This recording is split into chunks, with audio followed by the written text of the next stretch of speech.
I'm a child of war. I had to leave because foreign countries came to mine and decided to have it off with fight one another. It's absolutely categorically untrue. Sorry. No, it's okay, and I understand. Nelufar, wait, hold understand. on. No, I do understand. I really want you to understand because I really respect you, and you were the first person I was ever on this show with. The first person that ever did. And you're the first person I ever did this show with, and you've always been kind to me, and I respect you immensely. But the soldiers aren't the only ones who suffer. We're not the only ones who have flashbacks. They're not the only ones that have to live with the consequences. They're not the only ones that get torn from their homeland. We're not the only ones that have to live with the legacy of something that destroyed our lives.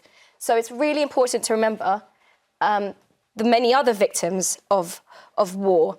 As someone who survived a foreign war of the USSR and the Americans and is now living with the consequences of a British war with my friends and family, why not the poppy? Why not it being a perfect moment to remember that peace is the ultimate goal, not valorizing and deifying these men who went off and fought in the war.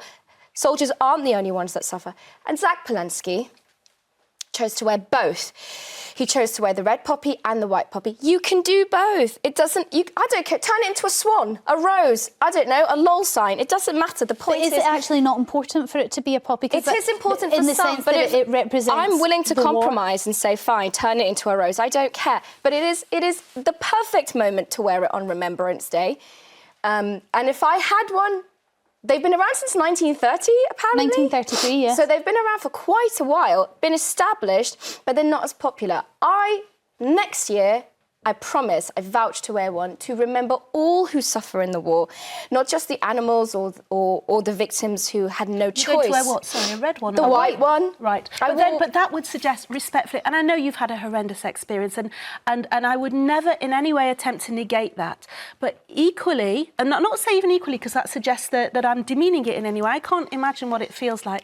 You have Holocaust survivors who talked about who wear the red poppy because they talk about the gratitude of the British forces who went to liberate Belsen. Yes. My grandfather came to this country at the turn of the century and immediately conscripted and became a stretcher bearer because he fled persecution and he wanted to give of his service. Let those who gave service be remembered. Standing in their way. You are, because what we're saying is that you can. There is no such thing as. This is not a zero-sum game. One does not negate the other. In fact, I've got enough space on my chest to wear 50 poppies, different colours, respecting the LGBTQIA community, respecting the millions and millions of animals without which we would have never so much as got to France. So I don't see this diminishing the importance of the red poppy, for sure. But these points stand.